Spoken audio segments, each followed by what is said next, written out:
ஆண்டவராகிய இயேசுவின் நாமத்தினாலே உங்கள் எல்லாருக்கும் என்னுடைய மனமார்ந்த வாழ்த்துக்களை தெரிவித்துக் கொள்கிறேன்.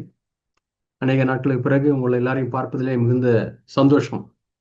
நாம் அடிக்கடி தேவனுடைய வார்த்தையை கேட்பது நமக்கு நல்லது. அது மிகுந்த பிரயோஜனம் உள்ளதாக இருக்கிறது. சமீபத்திலே நான் யோவான் 15ஆம் அதிகாரத்தை வாசித்துக் கொண்டிருந்தேன்.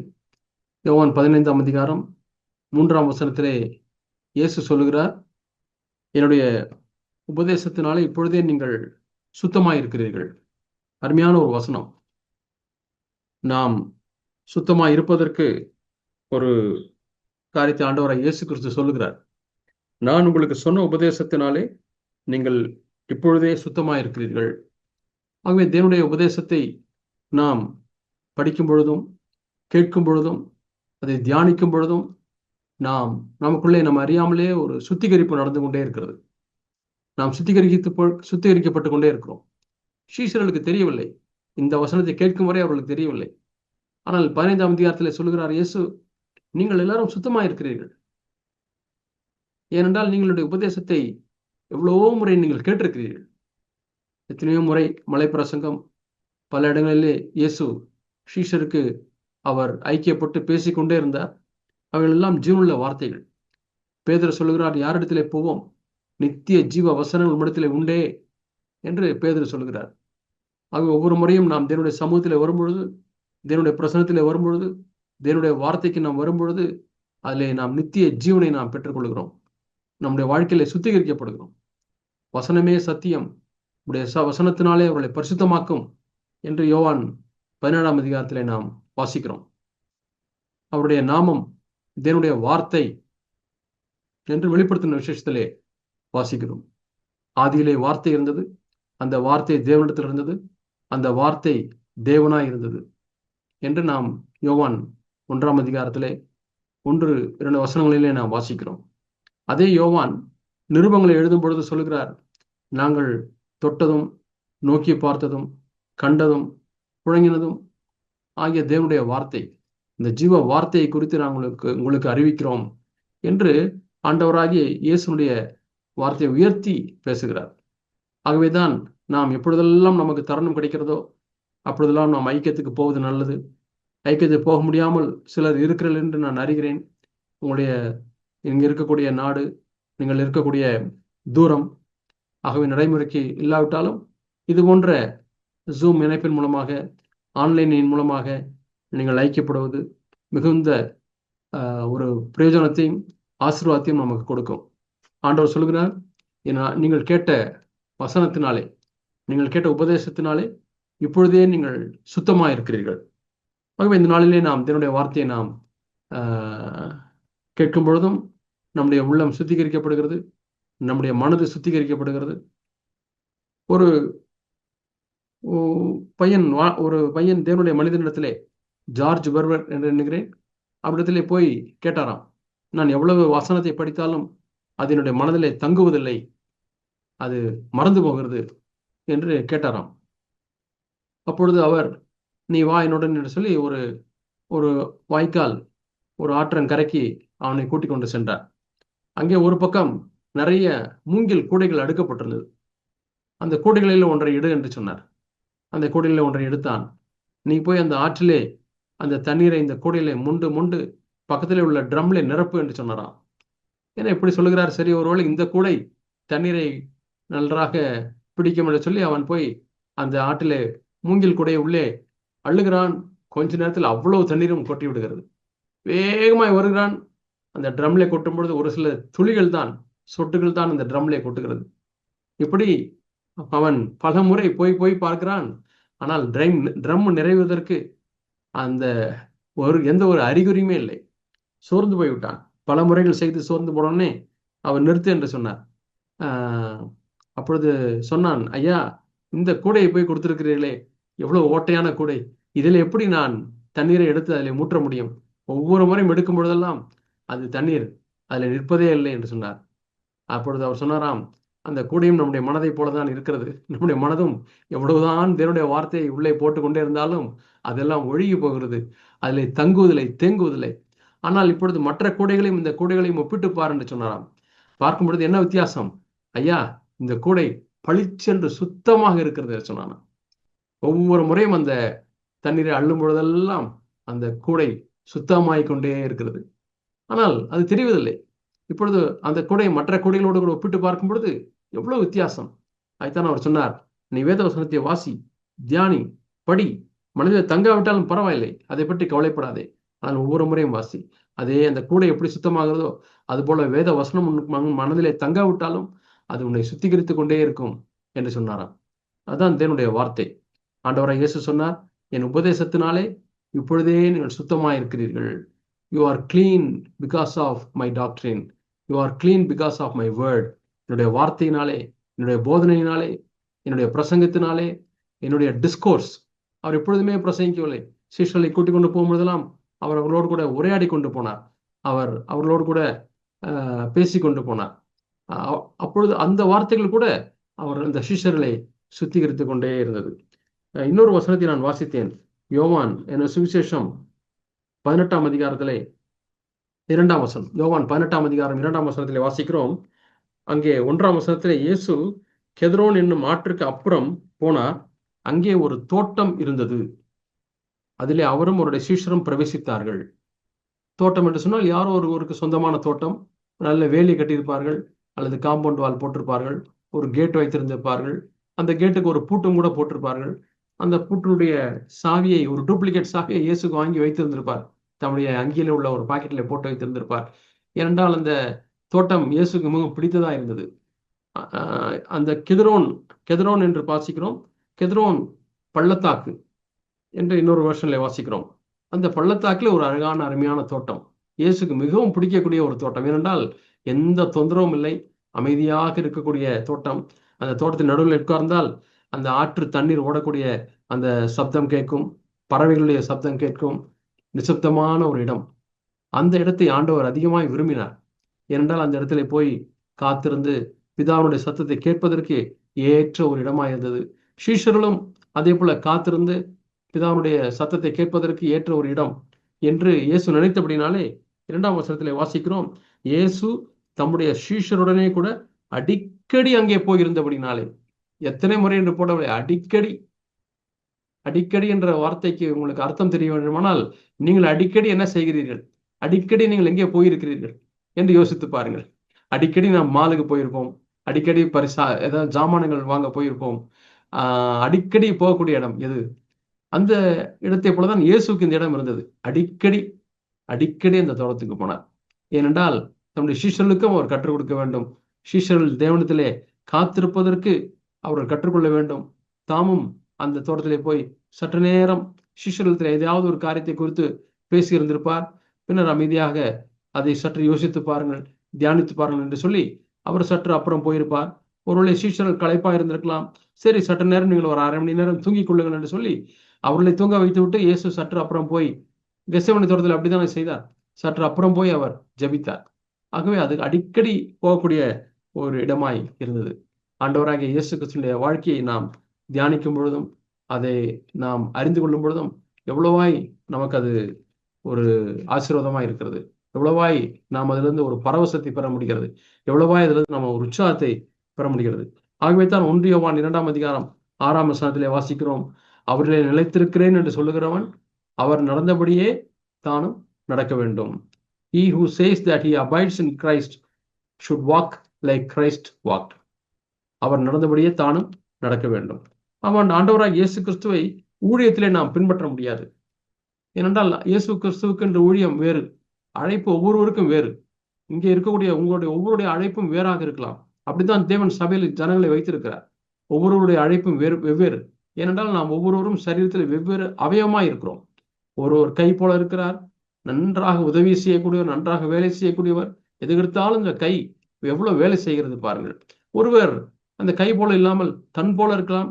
அந்த கண் பார்த்தீங்களால் அப்படியே உருட்டி உருட்டி எங்கேயாவது பார்த்து கொண்டே இருக்கும். ஆனால் அவ்வளவு வேலை செய்கிறது போல தெரியாது.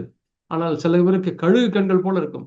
டிசர்ன்மெண்ட், ஏதாவது ஒரு காரியம், ஒரு சகோதரத்தில் ஒரு காரியம் சீராக இல்லை, அவருக்கு உதவி தேவைப்படுகிறது என்று ஒரு குறிப்பால் அறியக்கூடிய ஒரு வரம் இருக்கலாம் சில பேருக்கு. சில பேருக்கு நாவை போல பேசிக்கொண்டே இருப்பார்கள், உற்சாகப்படுத்தி கொண்டே இருப்பார்கள். அவரை போல மற்றவர்கள் பேச முடியாது. சிலர் நுகர்வார்கள். மூக்கை போல ஒரு சுச்சுவேஷன்ல என்ன நடந்து கொண்டிருக்கிறது என்பதை அப்படியே பகுத்தறிந்து கொள்வார்கள். இந்த இடத்துல காரியங்கள் இப்படி சரியாக இல்லை, அல்லது சரியாக இருக்கிறது, நேர்த்தியாக இருக்கிறது, தேவனுடைய ஆசீர்வாதம் அங்கே இருக்கிறது என்றெல்லாம் முகரக்கூடிய ஒரு உறுப்பாக இருக்க முடியும். நாற்றம் அடிக்கிறது என்றால் அதை விட்டு விலகி போகிறோம், ஏதோ கெட்டு போய்விட்டது அல்லது ஒரு காரியம் கெட்டு போய்விட்டதா என்று மோந்து பார்த்தாலே தெரிந்துவிடும். சாப்பாடு செய்து இரவிலே வைத்திருப்போம், காலையில எடுத்து அது சாப்பிடலாமா வேண்டாமா என்று சொன்னால் நல்லா மோந்து மோந்து பார்ப்பாங்க. இல்ல, இது கெட ஆரம்பித்து விட்டது, அந்த பூசி போன ஒரு ஸ்மெல், ஒரு அந்த அந்த வாசனை தெரிகிறது என்று கண்டுபிடித்து விடுவார்கள். அதுபோல சிலருக்கு, எல்லாருக்கும் அது தெரியாது. மற்றவர்கள் அதை சாப்பிட்டு வயிற்று கோளாறு வந்ததுக்கு அப்புறம் மருந்து சாப்பிட்டு அது சரி செய்வார்கள். ஆனால் சிலர் சாப்பிடக்கு முன்பாக வேண்டாம், இந்த வார்த்தை சரியில்லை, இந்த உபதேசம் சரியில்லை, இங்கிருந்து வரக்கூடிய உபதேசத்தில் ஏதோ தவறு இருக்கிறது, அதிலே அதை நம்பி நீங்கள் போக வேண்டாம் என்று அவர்கள் எச்சரிக்கிறார்கள். இந்த ஆகாரமானது அது கலப்புள்ளதா இருக்கிறது.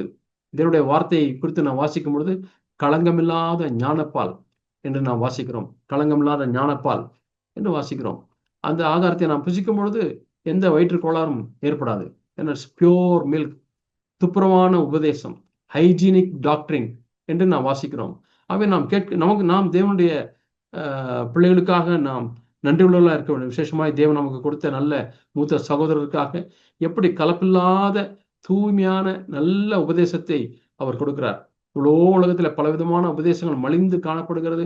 அநேகர் அதன் பின்பாக போய் கொண்டிருக்கிறார்கள். ஆனாலும் நம்மை எச்சரித்து நம்மை சரியாய் நடத்தி, இதுதான் சத்தியம், இதுதான் உண்மை, இதுதான் வேதம் போதிக்கிறது, இதுதான் தேவன் போதிக்கிறார் இதெல்லாம் நமக்கு கொடுக்கக்கூடிய நல்ல சத்தியத்தை நாம் எவ்வளவாய் வாஞ்சிக்க வேண்டும், எவ்வளவாய் விரும்ப வேண்டும். அதற்காக எவ்வளவாய் நாம் தேவனுக்கு நாம் நன்றி உள்ளவர்களாக இருக்க வேண்டும். ஆகவே நாம் இந்த நாளில் ஆண்டவராய் இயேசு கிறிஸ்துவனுடைய வாழ்க்கை குறித்து சற்று உங்களோடு கூட பகிர்ந்து கொள்ள விரும்புகிறேன்.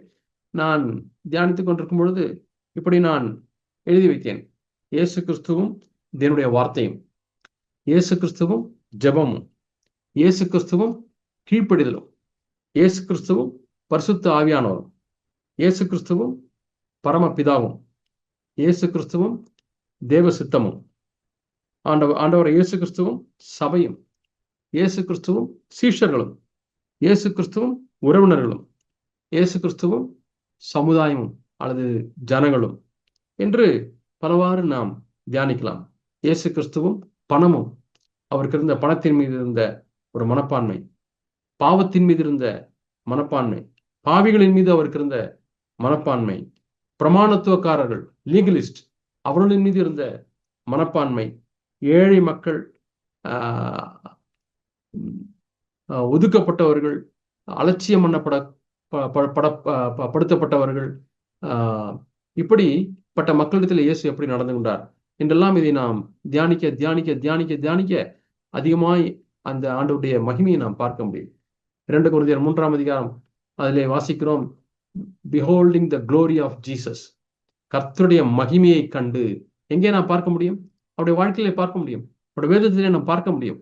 அதை தியானிக்கும் பொழுது அவருடைய மகிமையை நாம் பார்க்க முடியும். கர்த்தருடைய மகிமையை கண்ணாடியிலே காண்கிறது போல கண்டு அதை முதல் ஸ்டெப் நாம் மறுரூபமாவதற்கு, ஆவிக்குரிய வாழ்க்கையில வளருவதற்கு first step beholding the glory of the Lord. ஆண்டவராக இயேசு கிறிஸ்துவினுடைய மகிமையை கண்ணாடியிலே காண்கிறது போல கண்டு என்று சொன்னால் நாம் அதை பார்க்க வேண்டும். ஆண்டவரே உடைய மகிமை எனக்கு காண்பியும், ஆண்டவரே உடைய வாழ்க்கை எனக்கு காண்பியும், ஆண்டவரே நீர் எப்படி நடந்து கொண்டீர் என்பதை காண்பியும். அதை பார்ப்பதற்கு ஆண்டவரே வேதத்திலிருந்து ஆண்டவரே நான் வெளிச்சத்தை பெற்றுக்கொள்ளட்டும் என்று வாஞ்சியோடு நான் வேத பக்கங்களை திருப்பும் பொழுது ஆண்டவருடைய மகிமையை நான் பார்க்க முடியும். அவருடைய மகிமையை ஆவியா இருக்கிற கர்த்தரால் அந்த சாயலாகத்தானே. ஆக முதல் ஸ்டெப் அவருடைய மகிமையை காண்பது. அவருடைய மகிமையை காணாமல், அந்த வெளிப்பாடு பெறாமல் அவருடைய சாயலாய் நான் மாற முடியாது. அந்த கண்ணாடியிலே கர்த்தருடைய சாயலை கண்டு, இந்த மகிமையை கண்டு, ஆவியா இருக்கிற கர்த்தரால் அந்த சாயலாகத்தானே மகிமையின் மேல் மகிமை அடைந்து மறுரூபப்படுகிறோம். அந்த வாழ்க்கையை பவுல் எவ்வளவா ருசித்து இருந்திருப்பார். கர்த்தராகிய beholding the glory of the Lord, கர்த்தருடைய சாயலை மகிமையை கண்ணாடியிலே காண்கிறது போல கண்டு, ஆண்டவராகிய இயேசு கிறிஸ்துவினுடைய வாழ்க்கையை பார்ப்பதே எவ்வளவு பெரிய ஒரு சந்தோஷம், எவ்வளவு பெரிய ஒரு மகிழ்ச்சி, எவ்வளவு பெரிய ஒரு ஆசீர்வாதம். ஆண்டவரே, உம்முடைய வாழ்க்கையை பார்ப்பதற்கு, உம்முடைய வாழ்க்கையை சிந்திப்பதற்கு, உம்முடைய வாழ்க்கையை தியானிப்பதற்கு, உம்முடைய வாழ்க்கையை உற்று நோக்குவதற்கு, அந்த மகிமையை பார்ப்பதற்கு ஆண்டவரே என் கண்களை திறந்தீரே கர்த்தாவே. எனக்கு ஒரு தருணத்தை கொடுத்தீரே ஆண்டவரே. எவ்வளவாய் நான் ஆசீர்வதிக்கப்பட்டவன், எவ்வளவாய் ஆசீர்வதிக்கப்பட்டவன். ஆகவேதான் பவுல் சொல்லுகிறார், ஆண்டவரே அவருடைய மனக்கண்களை பிரகாசிப்பியும். அவனுடைய மனக்கண்களுக்கு ஒரு பிரகாசம் வேண்டும். அப்பொழுதுதான் ஆண்டவராகிய இயேசுவின் மகிமையை பார்க்க முடியும். இல்லாவிட்டால் நமக்கு நம்முடைய கண்கள் எல்லாம் எதற்கு பிரகாசமா இருக்குது என்றால், உலகத்தின் காரியங்களை பார்ப்பதற்கு, உலகத்தின் மேன்மையை பார்ப்பதற்கு, உலகத்தின் மகிமையை பார்ப்பதற்கு தான் நம்முடைய கண்களிலே பிரகாசம் கூட அதிகமா இருக்கிறது. ஆகவேதான் ஆண்டவரிடத்திலே போய் பவுல் ஜெபிக்கிறார், ஆண்டவரே அவருடைய மனக்கண்களை பிரகாசிப்பியும், நம்முடைய மகிமையை காணும்படியாக என்று நாம் கேட்க வேண்டும். அவிசுவாசிகளுடைய கண்களை அவன் குருடாக்குகிறான். விசுவாசிகளுடைய கண்களை அவருடைய மகிமையை பார்க்காதபடிக்கு, அவருடைய முகத்தில் தோன்றக்கூடிய மகிமையை பார்க்காதபடிக்கு இந்த பிரபஞ்சத்தினுடைய அதிபதி கண்களை குருடாக்குகிறான் என்று நாம் 2 கொரிந்தியரிலே நாம் வாசிக்கிறோம், 4ஆம் அதிகாரத்திலே வாசிக்கிறோம். ஆகவே நாம் எப்பொழுதும் ஆண்டவரே உம்முடைய மகிமையை பார்க்கும்படிக்கு என்னுடைய கண்களை பிரகாசிப்பியும், என்னுடைய மனக்கண்களை பிரகாசிப்பியும். இந்த மனக்கண்களினாலே நான் பார்க்க முடியும், அல்லது ஆவிக்குரிய கண்களினாலே நான் பார்க்க முடியும். இயேசுவும் தேவனுடைய வார்த்தையும், ஆண்டவரை இயேசு கிறிஸ்து பிதாவுடைய வார்த்தையை அதிகமாக அவர் மதித்தார். ஆண்டவரை இயேசு கிறிஸ்து தேவனுடைய வார்த்தையை குறித்து முதலாவது சொல்லப்படுவது லூக்கா 2ஆம் அதிகாரத்திலே. லூக்கா என்ற சுவிசேஷம் 2ஆம் அதிகாரத்திலே நாம் பார்க்கிறோம். அவர் வேத வசனத்தை அதிகமாய் அவர் வாசித்திருந்தபடினாலே, வாஞ்சித்தபடினாலே, விரும்பினபடினாலே 46ஆம் வசனம், லூக்கா 2ஆம் அதிகாரம் 46ஆம் வசனம். 3 நாளைக்கு பின்பு அவர் தேவாலயத்திலே போதகர் நடுவிலே உட்கார்ந்திருக்கவும், அவர்கள் பேசுகிறதை கேட்கவும், அவர்களை வினாவவும் கண்டார்கள். அவர் பேச கேட்ட யாவரும் அவருடைய புத்தியையும் அவர் சொன்ன மாறுத்திரங்களையும் குறித்து பிரமித்தார்கள். ஆண்டவராகிய இயேசு கிறிஸ்துவை குறித்து மிகவும் ஏர்லி ஸ்டேஜ், ஆரம்ப காலத்திலே சொல்லப்பட்ட ஒரு காரியத்தை தான் நாம் இங்கே வாசிக்கிறோம். இது எந்த இடத்துல நடந்தது என்று சொன்னால், அவங்க பஸ்கா பண்டிகைக்கு அவர் போயிருக்கிறார்கள். வருஷந்தோறும் தவறாமல் மரியாளும் யோசேப்பும் இயேசுவை பஸ்கா பண்டிகைக்கு கூட்டிக் கொண்டு போவார்கள். எவ்வளோ தூரம் நடக்க வேண்டுமா இருந்தாலும் பரவாயில்லை. இயேசுவும் ஆளுக்கு முன்பாக, எல்லா சகோதரர்களுக்கு முன்பாக அவர் புறப்பட்டு ரெடியா இருந்திருப்பார். ரெடியா இருந்துட்டு எப்போ நம்ம போலாம் என்று வாஞ்சியோடு இருந்திருப்பார். ஏனென்றால் வேதத்திலே வாசிக்கிறோம், கர்த்தருடைய ஆலயத்துக்கு போவோம் வாருங்கள் என்று சொல்லும் பொழுது நான் மகிழ்ச்சியா இருந்தேன். நம்முடைய பிள்ளைகள் தேவனுடைய ஆலயத்துக்கு போக வேண்டும் என்று சொல்லும் பொழுது மகிழ்ச்சியா இருக்கிறார்களா? தேவனுடைய வார்த்தையை கேட்க போக வேண்டும் என்று சொல்லும்போது மகிழ்ச்சியா இருக்கிறார்களா? நாம் மகிழ்ச்சியா இருந்தால் தானே நம்முடைய பிள்ளைகள் மகிழ்ச்சியா இருப்பார்கள். அந்த உற்சாகம், அந்த விருப்பம். ஆகவே அப்படி ஆண்டவராகிய இயேசு கிறிஸ்து அந்த பஸ்கா பண்டிகைக்கு போகிறார். அது மட்டும் இல்லாமல் வாரந்தோறும் ஒரு தேவாலயத்திற்கு போவதற்கு மரியாள் இயேசுவை பழக்குவித்தார்கள். இயேசுவும் அந்த பழக்கத்தை கற்றுக்கொண்டார். இயேசுவும் அந்த பழக்கத்தை விரும்பினார். தேவாலயத்தில் போகும்பொழுதெல்லாம் உன்னித்து கேட்பார், என்ன பேசுகிறார்கள், என்ன சுருளை எடுத்து வாசிக்கிறார்கள். நான் இப்படி கற்பனை செய்து பார்க்கிறேன். தேவாலயத்திலே மேலே ஒரு குறைந்தது ஒரு 60-70 தோல் சுருள் இருக்கும். ஒவ்வொரு சுருளும் ஆதியாமத்துக்கே ஒரு சுருளை எழுதியிருப்பார்களா அல்லது பல சுருள் இருக்குமா என்று எனக்கு தெரியவில்லை. ஆதியாமத்துக்கு மட்டுமே பல சுருள் இருந்திருக்கும். ஒரு 5-10 சுருள் இருந்திருக்கும். அதெல்லாம் ஆதியாகமும். எவ்வளவு ஸ்டாண்டு வைத்து அப்படியே வரிசையா வைத்து இருப்பாங்க. ஒருவேளை மேல ஒரு ஸ்டாண்டு, அடுத்தது அடுத்தது அடுத்தது ஒரு 7-8 இருக்கும். அதெல்லாம் ஆதியாகமம். அடுத்த ஒரு 10 இருக்கும், யாத்திராகமம், லேவியராகமம். இப்படி மோசேயின தீர்க்க புத்தகங்கள் எல்லாம் தோல் சுருளில் அங்கே எழுதப்பட்டு வைத்திருந்தார்கள். யார் வேண்டுமானாலும் எனக்கு குறிப்பிட்ட இந்த பகுதி எனக்கு வேண்டும் என்று சொன்னால், வேதபாரகர்கள் நீ ஒரு தோல் துண்டு கொண்டு வாப்பா என்று சொல்லி அந்த லெதர் பீஸ்ல அவங்க அந்த தோல் சுருளை சுருட்டி விரித்து பார்த்து அதை எழுதி கொடுப்பார்கள். ஆக ஒவ்வொருவரும் வீட்டிலே மேக்சிமம் ஒரு 10 வசனம் 15 வசனம். ஏனென்றால் தோல் விலை அதிகம். அதை அவ்வளவா எளிதாய் இப்பொழுது நாம் வாங்குவது பேப்பரை போல வாங்க முடியாது. ஆகவே பணக்காரர்கள் வீட்டிலே அவர்கள் தேவபக்தி உள்ளவர்களாக இருந்திருந்தால் ஒரு தோல் சுருள் 30 தோல் சுருள் இருந்திருக்கலாம். 30 என்று சொன்னால் ஒரு 30 பேசேஜ் அல்லது 30 அதிகாரங்கள் அவங்க வீட்டில் இருந்திருக்கலாம். அப்படித்தான் அந்த நாட்டில் இருந்திருக்கும். ஆனால் இயேசுவின் வீட்டிலே அந்த தோல் சுருளை வாங்குவதற்கு கூட அவர்களுக்கு பணம் இல்லை. ஏனென்றால் அந்த தேவாலயத்திலே போகும்பொழுது மரியாள் அவர்கள் ஆடை கூட பலியிட பணம் இல்லாதபடி புறாக்களை தான் கொண்டு போனார்கள். அதையும் தேவன் அனுமதித்திருந்தார். அவர்களாலே ஒரு ஆடு வாங்க முடியவில்லை என்றால் அவர்கள் ரொம்ப விலை குறைந்த புறாக்களை வாங்கி கொண்டு போய் பலி செலுத்தலாம். அப்படிப்பட்ட குடும்பத்தில் தான் இயேசு வந்தார். இப்பொழுது அந்த தேவாலயத்துக்கு போய் அங்கே இயேசுக்கு 12 வயது என்று நாம் வாசிக்கிறோம். யூத கலாச்சாரத்திலே ஒரு பழக்கம் இருக்கிறது. 12 வயது வரை அந்த தம்பி சின்ன குழந்தை பிராயத்திலே ஒரு குழந்தை பருவத்திலிருந்து வளருகிறான். 12 வயது ஆகும் பொழுது டீனேஜ் பாயாக மாறுகிறான். ஏன்னா 12 இருந்து 13 ஏஜுக்கு போகிற வயது, அதான் 12 இயர்ஸ் ஒரு முக்கியமான வயது. அந்த டீன் ஏஜ் போகும்பொழுது அவன் அப்பாவுக்கு உதவி செய்ய போய்விடுவான். 12 வயசு வரைக்கும் அம்மாவுக்கு உதவி செய்வார். இயேசு கிறிஸ்து அம்மாவுக்கு காய்கறி வெட்டுவது, அம்மாவுக்கு பாத்திரம் கழுவி கொடுப்பது, கூட்டுவது, இது போன்ற வேலையெல்லாம் அவர் செய்திருந்திருப்பார். 12 வயதுக்கு பிறகு அந்த கலாச்சாரம் என்ன சொல்கிறது என்று சொன்னால், தகப்பனாருக்கு நீ உதவி செய்ய வேண்டும். ஆகவே 12 வயது தாண்டின உடனே அவர் அப்பாவோடு கூட சேர்ந்து அந்த தச்சு கூடத்துக்கு போக ஆரம்பித்தார். அந்த டிரான்சிஷன் பீரியட் தான் 12 வயது. அந்த டிரான்சிஷன் பீரியட்ல தான் இப்ப இந்த தேவாலயத்துக்கு அவர் வருகிறார். இப்ப தேவாலயத்துக்கு வரும்பொழுது அவர் டீனேஜ் பாய் அதுக்குள்ள பிரவேசிக்கிறார். அதனாலதான் மரியாள் எண்ணினார்கள், இப்ப இனிமே பொறுப்பு யாரு பொறுப்பு? யோசேப்பினுடைய பொறுப்பு. யாரை பார்க்க வேண்டிய பொறுப்பு? இயேசு கிறிஸ்துவை பார்க்க வேண்டிய பொறுப்பு. ஏனென்றால் அவர் தான் இப்பொழுது அடுத்த ஸ்டேஜுக்கு போய்விட்டாரே. ஆனால் யோசேப்பு இப்பதானே வந்துட்டு இருக்கோம், வீட்டுல போய் இந்த பொறுப்பெல்லாம் பார்த்துக்கலாம், அதனால மரியாள்கிட்டே இருக்கட்டும் என்று சொல்லி இவர் எண்ணி 2 பேருமே புறப்பட்டு போய்விட்டார்கள். ஆகவே இப்பொழுது இயேசுவை மறந்து விட்டு போய்விட்டார்கள். இயேசு கொஞ்ச நேரம் கழித்து அப்பா அம்மா தேடி பார்க்கிறார். அவருக்கு புரிந்து விட்டது. சரி 2 பேரும் போய், ஏன்னா அவங்க பேசுறதை கேட்டு இருந்திருப்பாங்க. இயேசு அவர்கள் பேசுகிறதை கேட்டு இருந்திருப்பாங்க. இனிமே நீ ரெடி ஆகிக்கப்பா, இனிமே நீ அப்பா கூட போய் உளியை பிடிக்கணும், அந்த பிளேனிங் மிஷினை பிடிக்கணும், கட்டையெல்லாம் தூக்கணும், அதுக்கு நீ ரெடி ஆகிக்கப்பான்னு சொல்லி அம்மா அவர்களை தயார்படுத்தி இருந்திருப்பார்கள். அப்பாவும் சொல்லியிருப்பாங்க, இனிமே அம்மாட்டையே உட்காந்து அம்மா முந்தானையே பிடிச்சிட்டு போய் அந்த காய் வெட்டுறது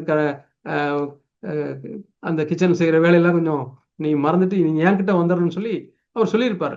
ஆக இதுதான் பிரச்சனை என்று சொல்லி இயேசு அங்கேயே தங்கி விட்டார். வேற எங்கேயும் அவர் போகவில்லை. அழுது யாரையாச்சும் பிடிச்சி என்னை அங்கே கொண்டு போய் விடுங்கெல்லாம் அவர் கேட்கவில்லை. ஏனென்றால் அவருக்கு தேவாலயம் ரொம்ப கம்ஃபர்டபுள் பிளேஸாக இருந்துச்சு. பரவாயில்ல, இன்னும் கொஞ்சம் தேவனுடைய வார்த்தையை கேட்கலாம், என்னென்ன பேசுகிறேன் என்று கேட்கலாம் என்று சொல்லி அந்த ஆப்பர்ச்சுனிட்டியை அவர் பயன்படுத்தி கொண்டார்.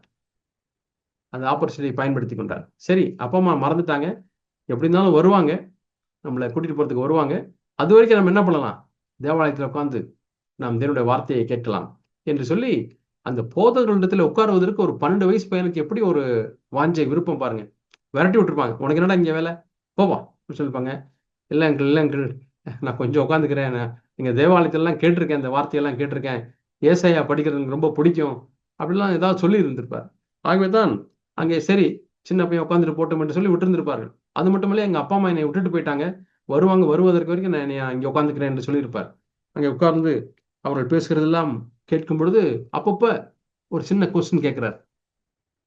யாராவது ஒருத்தர் பேசியிருப்பார்கள், அங்கிள் இப்படிதானே எழுதியிருக்கு அப்படின்னு சொல்லியிருப்பார். இப்படிதானே பைபிள்ல எழுதியிருக்கு, நான் கேட்டேன் இப்படிதானே எழுதியிருக்கு, இப்படிதானே மோசே எழுதியிருக்கிறார், இப்படிதான் சொல்றார் அப்படின்னு சொல்லி சின்ன சின்ன காரியங்களை சொல்ல ஆரம்பிச்சோன்னே, இதெல்லாம் எப்படி இவருக்கு தெரியுதுன்னு சொல்லி நாம் இங்கே வாசிக்கிறோம். அவர்கள் எல்லாரும் ஆச்சரியப்படக்கூடிய அளவுக்கு அவர் வினாவினார். அவை ஆண்டவராக இயேசு கிறிஸ்துவின் ஆவிக்குரிய வாழ்க்கை எப்படி ஆரம்பிக்கிறார்? கொஸ்டின் ஆன்சர் செஷன்ல ஆரம்பிக்கிறார். அதனால கேள்விகள் கேட்கணும், நிறைய கேள்விகள் கேட்கணும், சந்தேகங்கள்லாம் கேட்கணும். அதுல கேட்கறதுக்கு நாம் தயக்கப்படவே கூடாது. 2 விதமான கேள்விகள் நீதிமொழிகள் இருக்கிறது. ஒரு மூடன் கேள்வி கேட்டா அவனுக்கு உத்தரவு கொடுக்காதே, அடுத்த வசனத்துல அவனுக்கு உத்தரவு கொடு. எதை பின்பற்றுவது? எப்படிப்பட்ட மூடன் என்று பார்க்க வேண்டும். 2 விதமான மூடல் இருக்கிறார்கள். ஒரு டைப் ஆஃப் மூடர்கள் தாழ்மையான மூடர்கள், அவர்கள் ரொம்ப சின்சியரான மூடர்கள். தெரியவில்லை என்று அவர்கள் கேட்கிறார்கள், அப்படிப்பட்டவர்களுக்கு நீ பதில் சொல்லு. இன்னொரு குரூப் ஆஃப் மூடர்கள் என்ன செய்கிறார்கள்? அவர்கள் நம்மை சோதிப்பார்கள். இவரை எப்படியாவது இவரை மாட்ட வேண்டும் என்பதற்காக கேள்வி கேட்பார்கள், பெருமையிலிருந்து கேள்வி கேட்பார்கள். அப்படி பெருமைப்பட்டவர்களுக்கு நீ பதில் சொல்ல வேண்டாம் என்று நாம் அந்த குறிப்பா இந்த வசனத்திலிருந்து நாம் உணர்கிறோம். ஆகவே இங்கே பார்க்கிறோம் 46ஆம் வசனம், அவர்கள் பேசுகிறதை கேட்கவும் அந்த பேசுகிறதை கேட்டதின் அடிப்படையிலே அவர்களை வினாவவும் கண்டார்கள். கேள்வி கேட்கிறார், கேள்வி கேட்டதுக்கு அப்புறம் அவரும் பேசுகிறார். நானும் என்னுடைய ஒப்பீனியனை சொல்றேன், நான் எப்படி விளங்கி கொண்டேன் என்பதை நான் சொல்லுகிறேன் என்று சொல்லி அவர் பேச கேட்ட யாவரும் அவருடைய புத்தியையும் அவர் சொன்ன ரிப்ளையும் கேட்டு அவர் பிரமித்தார்கள், ஆச்சரியப்பட்டார்கள். நான் இப்படி யோசித்து பார்க்கிறேன். ஏசாயாவை எடுத்து அந்த இவர் தேவாலயத்துக்கு போகிறார், வாரம் வாரம் போகிறார், அம்மாவோட போகிறார். அங்க ஏசாயா தீர்க்கதரிசனத்தை வாசிக்கிறார்கள். வாசிக்கும் பொழுது ஒரு குறிப்பிட்ட போர்ஷன் அதை வாசிக்கும் பொழுது அவருடைய மனதுல பளிச்சுன்னு தோன்றது. இப்படி எழுதியிருக்கே, இது நம்ம பத்தி தான் எழுதியிருக்கோ. பிதாட்ட கேட்கிறார், ஆண்டவர் இது என்ன பத்தி தான் எழுதியிருக்கோ. அப்ப இந்த சின்ன வயசுல கேட்கும் பொழுதே அவருடைய மனதிலே அந்த வார்த்தைகள் பதிந்து விட்டது. ஒருவேளை இதுதான் என்னுடைய அழைப்பு அப்படின்னு சொல்லி அந்த வசனங்களை தியானிக்கிறார். திரும்பமா என்ன பண்ணுவார், அவர் மரியாள்கிட்ட கேட்கிறார், அம்மா அம்மா நான் கொஞ்சம் தேவாலயம் வரைக்கும் போயிட்டு வரேம்மா. என்னப்பா இப்ப இந்த சனிக்கிழமை தானே இப்போ போயிட்டு வந்தேன், 2 நாள் தான் ஆச்சு. இல்லம்மா ஒரே ஒரு டவுட்டு கேட்கணுமா, அதை போய் பார்த்துட்டு வந்துடுறேம்மா. உடனே அவங்க தம்பிகள்லாம், விடாதீங்கம்மா, இவர் எப்படியாச்சும் வேலையை செய்யாம கட்டடிக்கணும்னு பாக்குறாரு, அங்க போய் ஜாலியா உட்காந்துன்னு பாக்குறாரு என்று சொல்லியிருப்பார்கள். இல்லம்மா, நீங்க எனக்கு என்ன வேலை கொடுக்கணும் அதை நான் சீக்கிரமா செஞ்சு முடிச்சுட்டு போயிடுறேன்னு காலையில 6 மணிக்கெல்லாம் இன்ச்சு கிச்சனுக்கு வந்துட்டுறாரு. வந்தோடனே எடுத்து பார்த்தா எல்லாரும் தூங்கிட்டு இருக்காங்க. இவரு இன்ச்சு கத்திரிக்காய் விட்டுறாரு, வெங்காயத்தை விட்டுறாரு. ஏன்னா இன்னைக்கு தேவாலயத்துக்கு போகணும். சீக்கிரமா வேலையை முடிச்சுட்டு, அம்மா எனக்கு கொடுத்த எல்லா வேலையும் முடிச்சிட்டேன், கைண்ட்லி பர்மிட் மீ, எனக்கு கொஞ்சம் பர்மிஷன் கொடுங்கம்மா. சரி போ போ. பயங்கர உற்சாகமா வேகமா ஓடுறாரு. அங்க போனா சனிக்கிழமை அந்த சாப்பாடு கணக்கு, டீ காஃபி கணக்கெல்லாம் உட்காந்து அந்த ரபி எழுதிட்டு இருக்கார், அக்கௌண்ட்ஸ் எழுதிட்டு இருக்கார். அதெல்லாம் முடிச்சு ஹேண்ட் ஓவர் பண்ணுங்க சர்ச் அக்கௌண்ட்ஸ் எல்லாம். Uncle good morning uncle. என்னப்பா என்ன வந்திருக்கீங்க அங்கிள், இந்த சனிக்கிழமை வாசித்தீங்கல்ல அந்த தோல் சுருள்ல, அதை கொஞ்சம் திருப்பி வாசிக்கணும் அங்கிள். போப்பா, எனக்கெல்லாம் நேரம் இல்லை, நான் இப்பதான் அக்கௌண்ட்ஸ் எல்லாம் பார்த்துட்டு இருக்கேன். Uncle please uncle, please uncle, இந்த ஒரு தடவை அங்கிள் அப்படின்னு சொல்லிப்பாரு. இல்லை இப்போ எனக்கு வர முடியாது, 1 hour ஆகும், நான் இன்னும் வெயிட் பண்றேன் அங்கிள்னு சொல்லி அங்கேயே உட்காந்துருந்துருப்பார். அங்க படிக்கட்டிலே உட்காந்துட்டு அதை யோசிச்சுட்டே உட்காந்துருப்பார். எப்போ அந்த வசனத்தை பார்க்கலாம், எப்போ வசனத்தை கேட்கலாம் அப்படின்னு உட்காந்துட்டே இருந்திருப்பார். இவர் பார்க்குற அந்த பையன் போயிட்டானா இருக்கானா, ஓ இங்கேதான் உட்காந்துருக்கான், சரி வாப்பா வாப்பா, சின்ன பையனா இருக்கான், இது இவ்வளோ ஆசைப்படுறானே அப்படின்னு சொல்லி வாப்பான்னு சொல்லி வந்து, ஏன்னா நம்ம பைபிள் மாதிரி ஈஸியா பிரட்டி காமிக்கக்கூடிய வேலை இல்லை. அது அந்த தோல் சுருளை வெயிட்டா இருக்கும். அதை எடுத்து அதை பிரட்டி அது கரெக்டா அந்த ஏசாயால அந்த குறிப்பிட்ட வசனம் வரைக்கும் இன்னும் கொஞ்சம் சுருட்டுங்க அங்கிள், இன்னும் கொஞ்சம் அன்வைண்ட் பண்ணுங்க அங்கிள், இன்னும் கொஞ்சம் அன்வைண்ட் பண்ணுங்க அங்கிள் போட்டு கரெக்டா அந்த வசனத்தை வாசிங்க. அப்படின்னும் பொழுது கர்த்தருடைய ஆவியானவரின் மேல் இருக்கிறார், தரித்திரருக்கு சுவிசேஷத்தை பிரசங்கிக்க முடிய அபிஷேகம் பண்ணினார், இருதயம் நறுகுண்டவர்களை குணமாக்கும் அப்படின்னு அதை கேட்கிறார். கேட்கும்போது தேங்க்யூ அங்கிள். திருப்பி அவர் வீட்டுக்கு போயிடுறாரு. வீட்டுக்கு போனோடனே, ஆண்டவரே இதுதான் எனக்கு வைத்திருக்கக்கூடிய ஊழியமா, நான் செய்கிறேன் ஆண்டவரே என்று சொல்லி அநேக முறை இந்த அழைப்புக்காக அவர் தன்னை ஒப்பு கொடுத்திருந்திருப்பார். ஒப்பு கொடுத்து இப்பொழுது அவர் பெரிய மனிதனாய் வளர்ந்து விட்டார். இப்ப பாருங்க, அவர் லூக்கா 4ஆம் அதிகாரத்திலே வாசிக்கிறோம் 16ஆம் வசனத்திலே, தாம் வளர்ந்த ஊராகிய நாசிரேத்துக்கு வந்து தம்முடைய வழக்கத்தின்படியே ஓய்வு நாளிலே ஜெபாலயத்திலே பிரவேசித்து, இந்த வழக்கத்தின்படியே என்ற வார்த்தையை நாம் அண்டர்லைன் பண்ணிக்கொள்ள வேண்டும். அங்கே யோவான் 18ஆம் அதிகாரத்திலே அடிக்கடி என்ற வார்த்தையை நாம் அண்டர்லைன் பண்ணிக்கொள்ள வேண்டும். வழக்கத்தின்படியே என்று சொன்னால், அவர் மற்றவர்களெல்லாம் போறாங்க, வாரம் வாரம் போறாங்க, ஆனா இவருக்கு அதிகமான வழக்கம். ஏன்னா இடையிலையும் போவார். It is like attending midweek prayer. இடையில போறார். வாசிக்க எழுந்து நின்றார். அப்பொழுது ஏசாயா தீர்க்கதரிசன புஸ்தகம் அவரிடத்திலே கொடுக்கப்பட்டது. பெரிய சுருளை கொண்டு வந்து கொடுக்குறாங்க, வெயிட்டா கொடுக்குறாங்க. அவர் விரிச்ச உடனே எங்க எடுக்கிறார் பாத்தீங்கன்னா, கரெக்டா கர்த்தருடைய ஆவியானவர் என்மேல் இருக்கிறார். தரித்திரருக்கு 18ஆம் வசனம், ஏசாயா லூக்கா 4ஆம் அதிகாரம் 18ஆம் வசனம், என்னை அபிஷேகம் பண்ணினார், இருதயம் நறுகுண்டவர்களுக்கு குணமாக்கவும், சிறைப்பட்டவர்களுக்கு விடுதலையும், குருடருக்கு பார்வையும் பிரசித்தப்படுத்தும், நொறுங்குண்டவர்கள் விடுதலையாக்கும், கர்த்தருடைய அனுக்கிரக வருஷத்தை பிரசித்தப்படுத்தும், என்னை அனுப்பினார் என்று எழுதியிருக்கிற இடத்தை அவர் கண்டு வாசித்து புஸ்தகத்தை சுருட்டி பணி வைக்காரத்துல கொடுத்துட்டார். அப்ப எப்படி அவருக்கு அந்த இடத்த வாஸ்து பிராக்டிஸ் கரெக்டா இத்தனை சுருள்ல விரிச்சா அந்த வசனம் வரும்னு அவருக்கு எப்படி தெரியும்? அடிக்கடி இந்த ரபிட்ட போய் கேட்டிருப்பார், அங்கிள் அந்த வசனத்தை கொஞ்சம் வாசிங்க, திருப்பியும் சுருட்டுங்க, அதை தமிழ்ல அன்வைண்ட் பண்றதுக்கு என்ன வார்த்தைன்னு தெரியல, அதை சுருட்டுறதை விரிச்சு அந்த இடத்துல நீங்க வாசிங்க அவங்க கேட்டிருப்பாரு. கரெக்டா இந்த புக்கை வாங்கினோடனே அப்படி விரிச்ச உடனே அந்த போர்ஷன் வருது, அதை படிச்சு அப்படியே சுருட்டி கொடுத்து ஜெபாலயத்திலே உட்கார்ந்து விட்டார். இதனுடைய வார்த்தை எப்படியா அவர் படித்தார், எப்படியா அவர் அதை தியானிக்கிறார். அநேக முறை அவர் உபாகமத்தை வாசித்திருந்திருப்பார். ஆகவே தான் மத்தேயு 4:4 பிசாசு அவரை சோதிக்கும் பொழுது, இந்த கல்லுகளை அப்பமாகும்படி செய்யும் என்று சோதிக்கும் பொழுது, மனிதன் அப்பத்தினாலே மாத்திரமல்ல, தேவனுடைய வாயிலிருந்து புறப்படுகிற ஒவ்வொரு வார்த்தையினாலும் பிழைப்பான் என்று எழுதியிருக்கிறதே என்று வாசிக்கிறார். அது எங்கே எழுதியிருக்கிறது என்று சொன்னால், நாம் அந்த 3 வசனங்கள் அவர் சொல்கிறார். அந்த 3மே உபாகமத்திலே நாம் வாசிக்கிறோம். உபாகமம் 3ஆம் அதிகாரத்திலே நாம் வாசிக்கிறோம். 3ஆம் வசனம். உபாகமம் 8ஆம் அதிகாரம் 3ஆம் வசனம். அவர் உன்னை சிறுமைப்படுத்தி உன்னை பசியினால் வருத்தி, மனுஷன் அப்பத்தினாலே மாத்திரமல்ல கர்த்தருடைய வாயிலிருந்து புறப்படுகிற ஒவ்வொரு வார்த்தையினாலும் பிழைப்பான் என்பதை உனக்கு உணர்த்தும்படிக்கு நீயும் உன் பிதாக்களும் அறியாதிருந்த மன்னாவினால் உன்னை போஷித்தார். இப்படி இங்க படிக்கக்கூடிய வார்த்தையை இயேசு தனக்காக எழுதப்பட்டிருக்கிறது என்று சொல்லி சோதிக்கப்படும் பொழுது அதை பயன்படுத்துகிறார். இதே போல இந்த 3 வார்த்தைகளையுமே உபாகம் 7ஆம் அதிகாரம் 8ஆம் அதிகாரத்திலே நீங்கள் அதை வாசிக்க முடியும். அப்படி ஆண்டவராய் இயேசு கிறிஸ்து தேவனுடைய வார்த்தையை அதிகமாய் அவர் நேசித்தார், அதிகமாய் அவர் வாசித்தார், தியானித்தார். இன்னொரு இடத்துல இயேசு எப்படி தேவனுடைய வார்த்தையை கையாண்டார் என்பதை குறித்து நாம் வாசிக்கிறோம். எபிரேயர் 10ஆம் அதிகாரத்திலே நாம் வாசிக்கிறோம். 7ஆம் வசனத்திலே வாசிக்கிறோம். 6-7 வசனங்களை சேர்த்து நான் வாசிக்கிறேன். சர்வாங்க தகன பலிகளும் பாவ நிவாரண பலிகளும் உமக்கு பிரியமானதில்லை என்றீர். அப்பொழுது நான், தேவனே, உம்முடைய சித்தத்தின்படி செய்ய இதோ வருகிறேன், புஸ்தக சுருளில் என்னை குறித்து எழுதியிருக்கிறது என்று சொன்னேன் என்றார். புஸ்தக சுருளில் என்னை குறித்து எழுதியிருக்கிறது என்று சொன்னார். ஒவ்வொரு முறையும் புத்தக சுருளை வாசிக்கும் பொழுது மற்றவர்களுக்கு என்ன எழுதியிருக்கிறது என்பதிலே அவர் விருப்பப்படாமல் தன்னை பற்றி என்ன எழுதியிருக்கிறது என்பதையே அவர் அறிந்து கொள்ள விரும்பினார். அதைத்தான் நான் லூக்கா 4ஆம் அதிகாரத்திலே வாசித்தோம். கர்த்தருடைய ஆவியானவர் என்மேல் இருக்கிறார், அந்த அபிஷேகம் என்மேல் இருக்கிறது, என்னை குறித்து என்ன எழுதியிருக்கிறது. இதுல ஒரு பெரிய ஒரு பாடத்தை நாம் கற்றுக்கொள்கிறோம். வேத வசனங்கள் எடுத்து வாசிக்கும் பொழுதெல்லாம் ஒரு ஸ்டேஜுக்கு தாண்டி போகும்பொழுது நாம் இந்த ஒரு வேத வசனத்தை வாசிக்கும் பொழுது, இந்த வசனத்தை இவங்களுக்கு சொன்னா நல்லா இருக்கும், இந்த வசனத்தை அடிப்படையில் பிரசங்கம் பண்ணா நல்லா இருக்கும், இங்கே அந்த செய்தியை கொடுத்தா நல்லா இருக்கும் என்று சொல்லி நம்முடைய ஃபோக்கஸ் ஷிஃப்ட் ஆகி விடுகிறது. நம்முடைய லக்கு சற்று மாறி விடுகிறது. எப்பொழுதுமே சாத்தான் அவன் எப்படி செய்வான் என்று சொன்னால், நம்ம அப்படியே 180 டிகிரி திருப்ப மாட்டான். 180 டிகிரி திருப்பிட்டா நம்ம விழிச்சுக்குவோம், நாம் புரிந்து கொள்வோம். அவன் ஸ்லைட்டா அப்படி திருப்பி விட்டுருவான். அப்படி போய்கொண்டிருக்கக்கூடிய பாதையை ஸ்லைட்டா அப்படி திருப்பி விட்டுருவான். நான் இந்த சம்பவத்தை நான் கேட்டிருக்கிறேன். கோயம்புத்தூர் என்ற ஒரு இடம் இருக்கிறது தமிழ்நாட்டிலே. அங்கிருந்து இன்னொரு 36 கிலோமீட்டர் போனால் மேட்டுப்பாளையம் என்ற ஒரு இடம் இருக்கிறது. அங்கே கோயம்புத்தூர்ல இருந்து இந்த மேட்டுப்பாளையத்திற்கு கோயம்புத்தூர்ல விளையக்கூடிய காய்கறிகள், விளைச்சல்கள், அரிசி இதெல்லாம் எடுத்துக்கொண்டு மாட்டு வண்டியிலே எல்லாம் கட்டி கொண்டு அந்த மேட்டுப்பாளையம் சந்தைக்கு போகலாம்.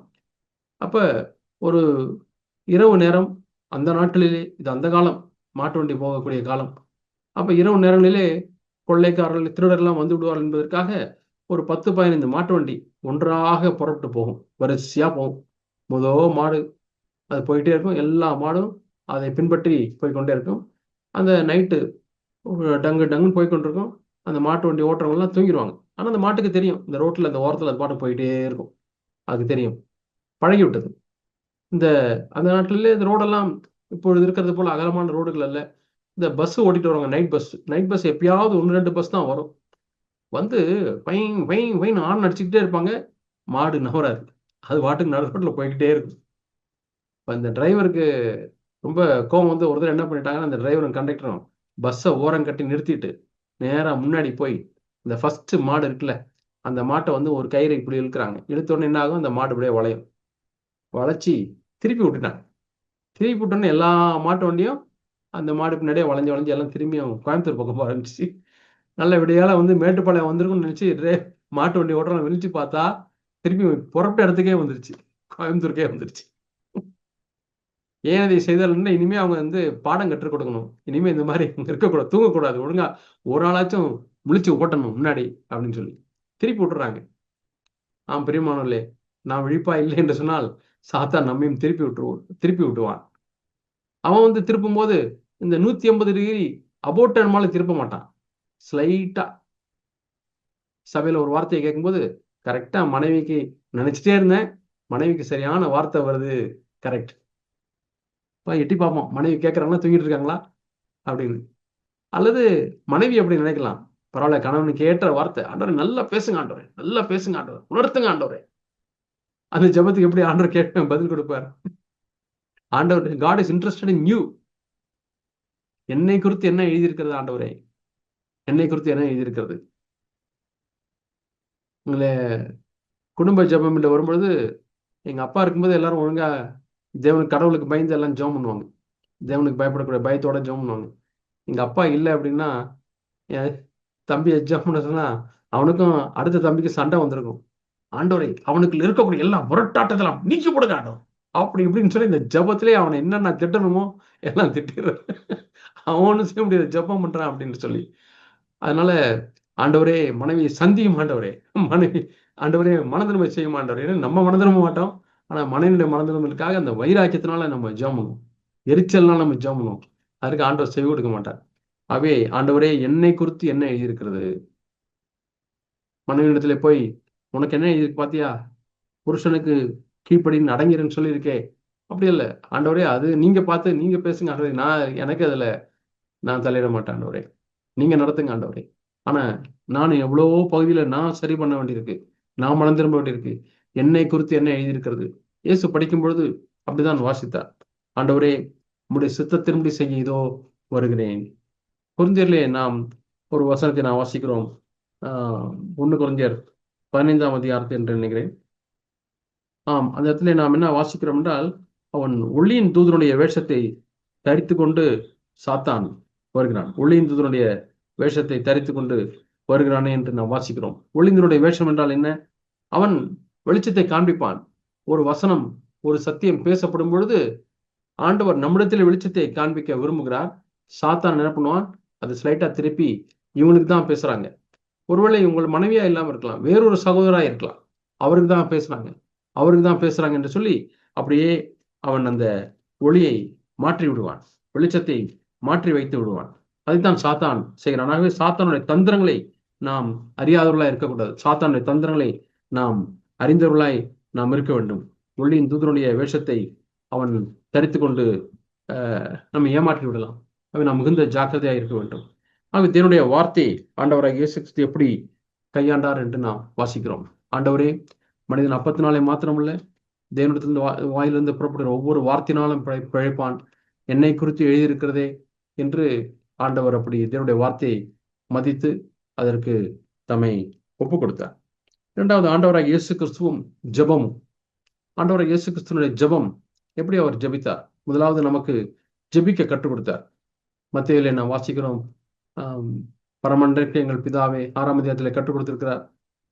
பரமண்டலுக்கு எங்கள் பிதாவே, உம்முடைய நாமம் பரிசுத்தப்படுவதாக, உம்முடைய ராஜ்யம் வருவதாக, உம்முடைய சித்தம் பரமண்டலத்தில் செய்யப்படுகிறது போல பூமியிலேயும் செய்யப்படுவதாக சொல்லி first part of prayer about God, glorifying God, தேவனை மகிமைப்படுத்துவது.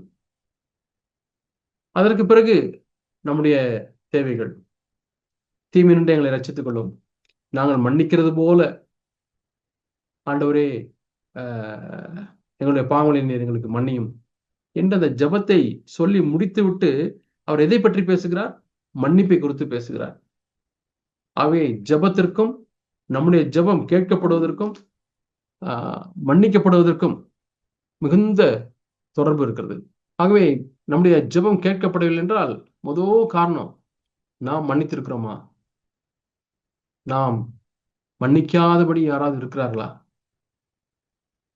அநேக சமயத்திலே சகோதரர் ஜாக் அவர்களிடத்திலே கவுன்சிலிங்க்கு யாராவது வரும்பொழுது அவர் கேட்கக்கூடிய முதல் கேள்வி, நீங்கள் எல்லாரையும் மன்னித்திருக்கிறீர்களா? Have you forgiven everybody? மன்னிக்காமல் உள்ளத்திலே கசப்போ வைராக்கியமோ வைத்து கொண்டிருக்கிறீர்களா என்று கேட்பார். ஏனென்று சொன்னால், நம்முடைய ஜெபம் கேட்கப்படாமல் இருப்பதற்கு பிரதான ஒரு காரணம் மற்றவர்களை மன்னிக்காமல் இருப்பது. உள்ளத்தில் எரிச்சலையும் வைராக்கியத்தையும் கோபத்தையும் பழிவாங்கக்கூடிய ஒரு குணத்தையும் வைத்துக் கொண்டிருப்பது ஃபர்கிவிங். அதைத்தான் அந்த ஜெபத்தினுடைய முக்கியத்துவமாய் நாம் பார்க்கிறோம். அடுத்த, இயேசுவே எப்படி ஜெபித்தார் என்பதை நாம் எபிரேயர் 5ஆம் அதிகாரம் 7ஆம் வசனத்திலே நாம் வாசிக்கிறோம். அடிக்கடி வலியுறுத்தப்படக்கூடிய ஒரு வசனம். எபிரேயர் 5ஆம் அதிகாரம் 7ஆம் வசனம். அவர் மாம்சத்திருந்த நாட்களில்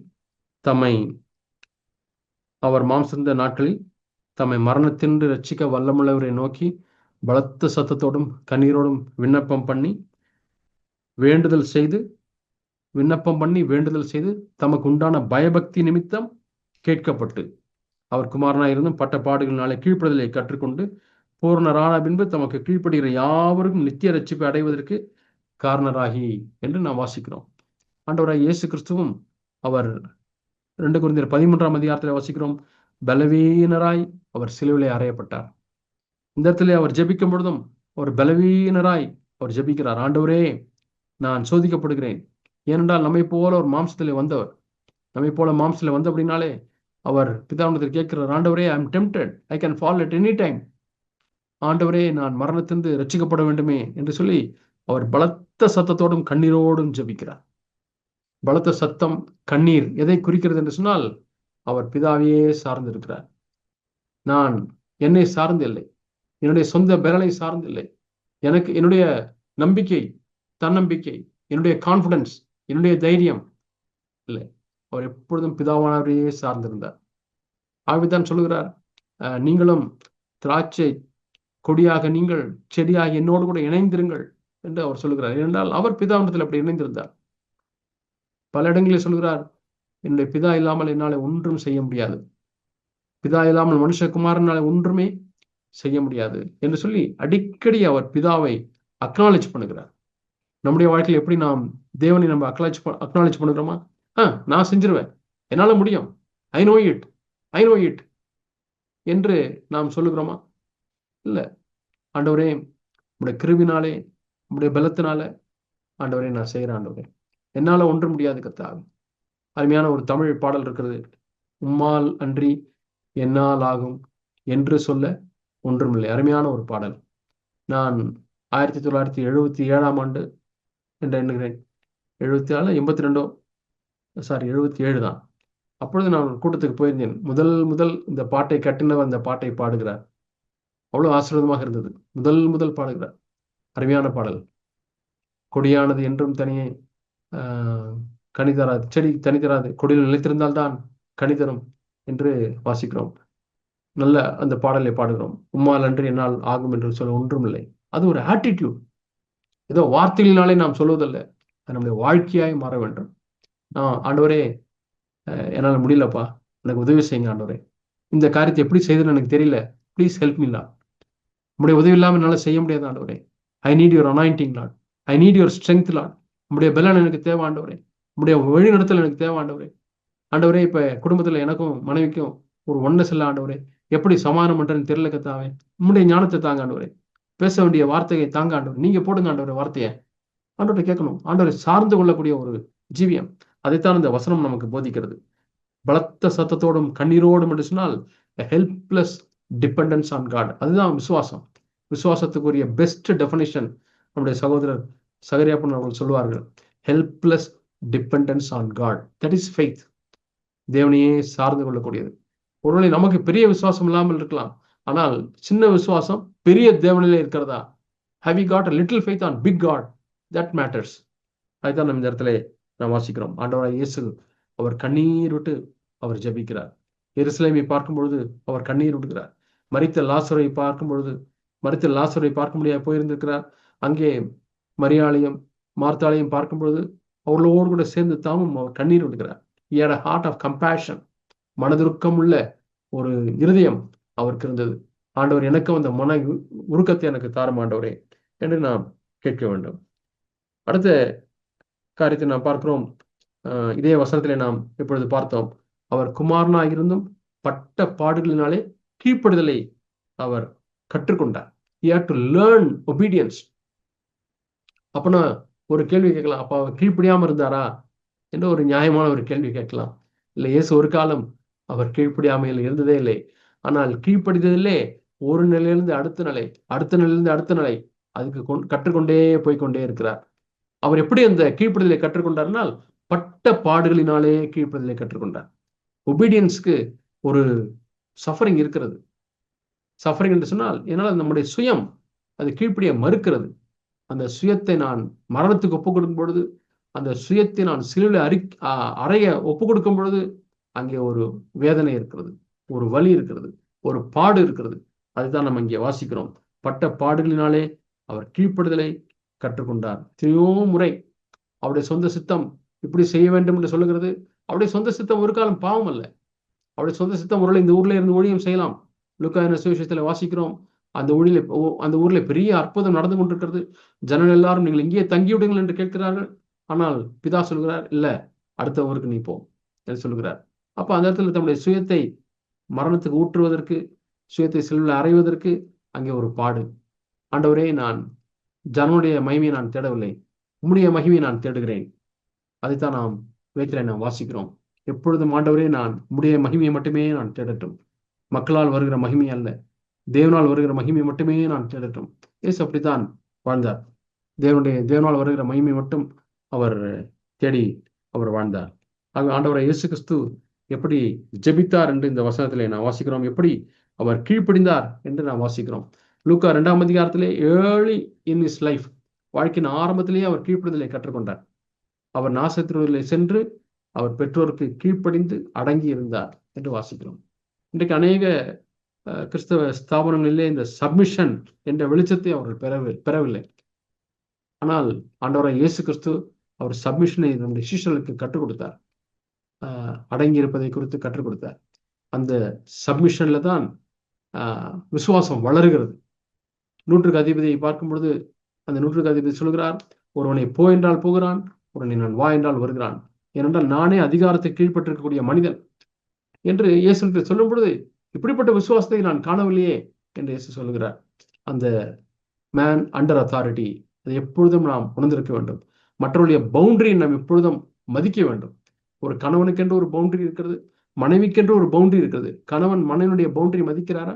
அதே போல மனைவி கணவனுடைய பவுண்டரியை மதிக்கிறார்களா? பிள்ளைகளுக்கென்று ஒரு பவுண்டரி இருக்கிறது. சபையில் இருக்கக்கூடிய மற்ற சகோதரர்களுக்கென்று ஒரு பவுண்டரி இருக்கிறது, எல்லை இருக்கிறது. எப்போதுமே அந்த எல்லையை கிராஸ் பண்ணி போயிட்டு இருந்தோம்னா நாம் அவர்களுடைய பர்சனாலிட்டியும் அவருடைய ஆழ்த்தன்மையும் சிதைக்கிறவர்களாய் நாம் மாறிவிடுவோம். அதை நம்ம கிரஷ் பண்ணுறவர்களாய் மாறிவிடுவோம்.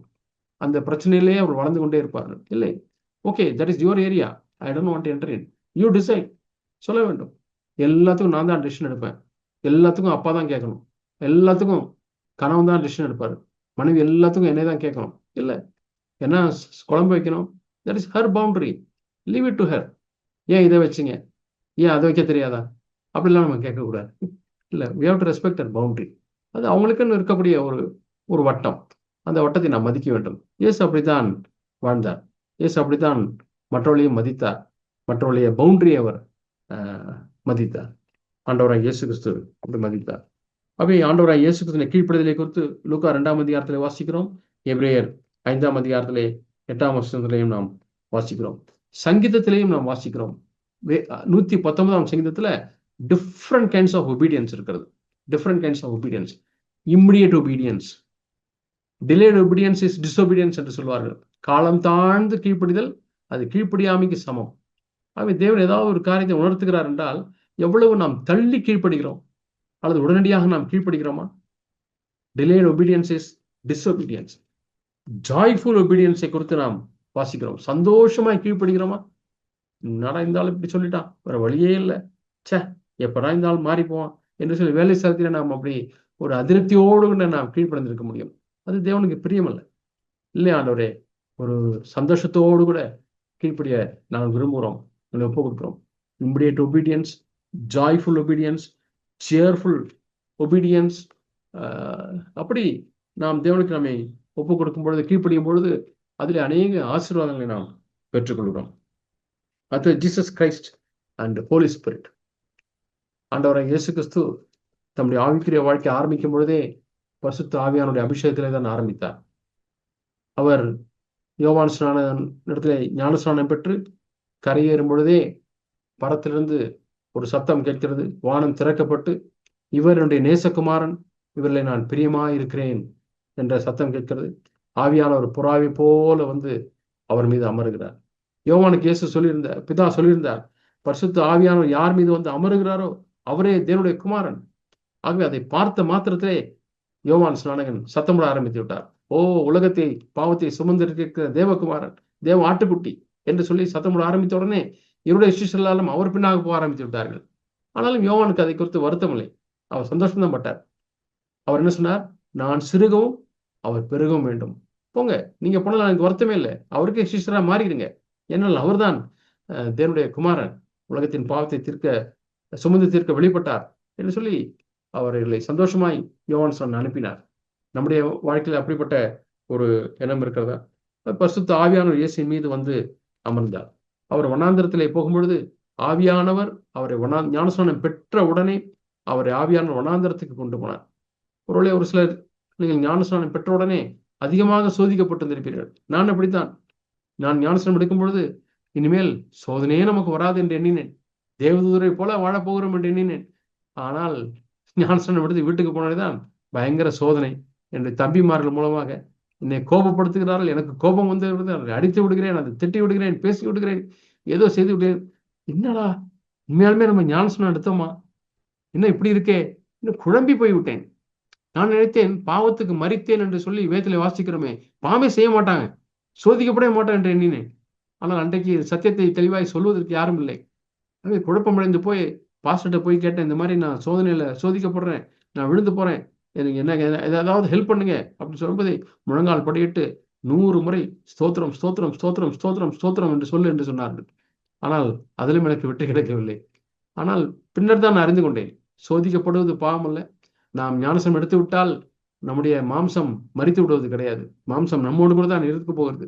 அந்த மாம்சத்தினுடைய வேலையே நம்மை சோதனைக்கு உட்படுத்த வேண்டும் என்றுதான் ஆண்டவரே அங்கே வைத்திருக்கிறார். அப்படித்தான் நான் மேற்கொள்ளுகிற வாழ்க்கையை நான் கற்றுக்கொள்ள முடியும். நான் ஜெயிக்கிற வாழ்க்கையை நான் கற்றுக்கொள்ள முடியும். அந்த சோதனை மேற்கொள்ளக்கூடிய அந்த போராட்டத்திலே தான் தேவனுடைய சுபாவத்தை நான் பெற்றுக்கொள்கிறேன், தேவனுடைய சாயலை நான் பெற்றுக்கொள்கிறேன். இதோடு நாம் இந்த நாளிலே நாம் முடிப்போம். கர்த்தர் நமக்கு உதவி செய்வாராக. நாம் 2 கொரிந்தியர் 3ஆம் அதிகாரம் 18ஆம் வசனத்தில் வாசித்தது போல ஆவியா இருக்கிற கர்த்தரால் அந்த சாயலாகத்தானே மகிமை மேல் மகிமை அடைந்து மறுரூபம் அடைய கடவோம். அவருடைய கர்த்தருடைய மகிமையை கண்ணாடியில காண்கிறது போல கண்டு அந்த மகிமை அடைவோம். இன்னுமாய் அதிகமாய் தேவனுடைய சாயலைக்கான, இயேசு கிறிஸ்துடைய சாயலைக்கான, அந்த மகிமைக்கான கர்த்தர் தாமே நமக்கு உதவி செய்வாராக. ஆமென். நாம் கண்களை மூடி நாம் ஜெபிப்போம். எங்கள் நல்ல தகப்பனே, உமக்கு ஸ்தோத்திரம் ஆண்டவரே, உம்மை துதிக்கிறோம். இயேசு கிறிஸ்துவை எங்களுக்கு மாதிரியாய் கொடுத்தபடினாலும் உம்மை துதிக்கிறோம். அவர் எங்களுக்கு முன்னோடியாய் முன் சென்றபடினாலும் உம்மை துதிக்கிறோம். அவருடைய மகிமை அதிகமாய் பார்க்க உதவிச்சு, அவருடைய வாழ்க்கையை அதிகமாய் தியானிக்க உதவி செய்யும் ஆண்டவரே. அதன் மூலமா எங்களுடைய வாழ்க்கையை மாறட்டும் ஆண்டவரே. நன்றி அப்பா, நீர் வாழ்ந்த வாழ்க்கைக்காக உமக்கு நன்றியோடு உம்மை ஸ்தோத்திரிக்கிறோம், உம்மை துதிக்கிறோம். உம்முடைய சாயலில் நாங்கள் வளர உதவிச்சு இயேசுவே, உம்முடைய நாமத்தினாலே இந்த கூட்டத்தில் பங்கு பெற்றிருக்கிற ஒவ்வொருவரும் நீர் காத்துக்கொள்வீராக ஆண்டவரே. நீர் பாதுகாத்து வழிநடத்தும் ஆண்டவரே. இயேசுவின் நாமத்தில் கேட்கிறோம் பிதாவே. ஆமென்.